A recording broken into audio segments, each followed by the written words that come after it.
In this video we're going to be talking about the most underrated shoe of the year.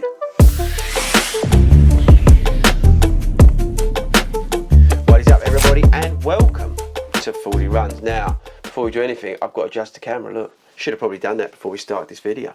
What is up everybody and welcome to 40 Runs. Now what is your most, or what do you feel is the most underrated running shoe out there? Now what do you mean 40? Have you completely lost the plot as usual? No, I have not. I just think there's some shoes out there that don't get much love, that need a little bit. So the first shoe that comes to mind, and it's not the shoe we're going to talk about today, is the Glide Ride 3. The Glide Ride 3 I think is just an unbelievable shoe for marathon training. If you can only buy one shoe and you've got to run a marathon, buy the Glide Ride 3. It will do everything, and everything really well, and it will last about 2 million years. I mean, Toby is still going in his Glide Ride 2s. They're like tanks, the things. So if you can get one pair of shoes only, then buy the Glide Ride. Now that's not what we're going to talk about today, the Glide Ride. There's another shoe, the Max Road 5. Yes, I hyped it up on here, but I think outside of there's probably only, like me and Robbie on Believe in the Run who've spoken in great depth about that shoe. I think that's one of the most unloved shoes out there. And there's others. Let me know in the comments, what's your most underrated shoe that you own? Is it a Convara? Is it, I don't know, is it a Ride 15? Is it, I don't know, whatever it is, let me know in the comments. But like I said, I'm going to be talking about what I think is the most underrated shoe of the year.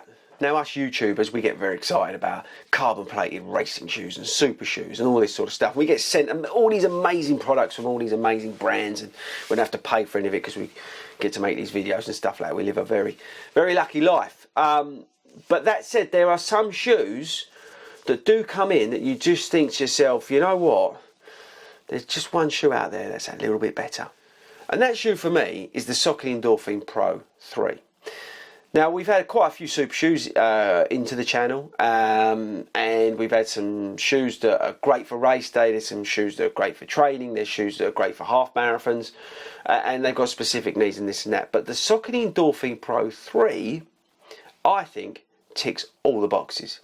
Now I'm not saying this is the best running shoe out there, okay? I'm not saying that at all. What I'm saying is I think this is one of the most underrated running shoes out there, and I'm going to explain to you why.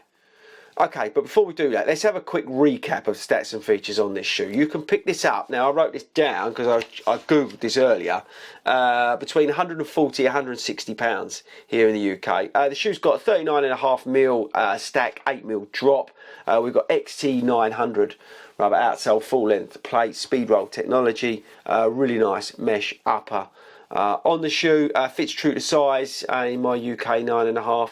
Weight wise, I wrote it down, I can't remember what it was. Oh, I'll come back to you on that in just a second. I'll put it up on the screen. But yeah, you know, in terms of what it offers and that lot, it's probably there in terms of stack heights and plates and weight. It's just where you need it to be versus some of the other shoes in this sector. But the thing is with this shoe, and this is where it comes down to it, it does everything very well. So if you've got a marathon, this will do it. If you've got a half marathon, this will do it. And you can chase times in this shoe, people. This is a quick shoe. There's no denying this is a quick shoe. This is, I think, the People's Choice versus the Elite. Now the Elite's 280 pounds. Again, I go back to this is 140 to 160 pounds. You've got just under the legal requirement in terms of stack height. You've got a full length carbon plate, you've got speed roll technology. It just makes you feel awesome. The shoe carries speed over long distance, which is what you want out of a marathon shoe. The shoe feels quick on turnover if you're gunning it on a 10k. It can literally do everything very well. Now certain shoes have certain sweet spots, so like the Vaporfly, the Next Percent Vaporfly is a perfect shoe for me at 10k, right? Half marathon to a degree, but I wouldn't wear it for a marathon. This shoe though can do all of the disciplines well. Does that make any sense? And that's why I think it offers so much value and so much versatility, and it doesn't get enough credit. The other thing with this shoe is this.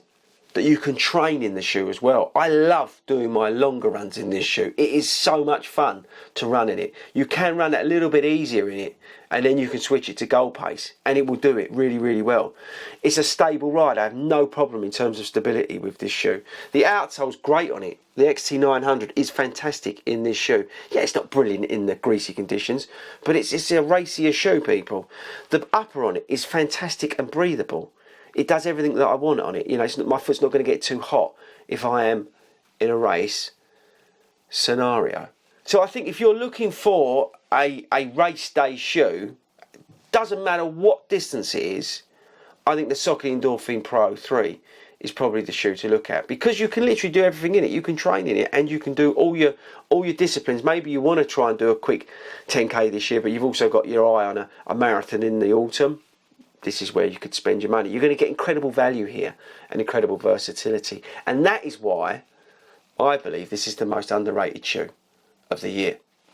So take your £220 shoes, or £280 shoes, sorry, you know, if you want them, and you can get, you know, these awesome looking shoes, and you can do whatever you want.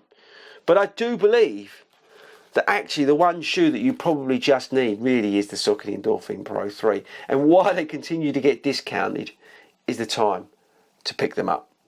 So let me know in the comments, do you agree, disagree? You may say actually, Fordy, no, I think the Pro 3 gets a good ride, but a lot of people talk about it, but I don't seem to see it. I know, you know, some of the channels like Andy Forrester, Dean Kafuzi, they love it and stuff like that, but you know, you still get, you know, dragged down with the big heavy hitters, your Alpha Flies, your Vapor Flies, and all this sort of stuff, right? So I just think, you know, the Saucony Endorphin Pro 3 needed a little bit of love, and hopefully today I've given it that little push up and just reminded people how awesome it is.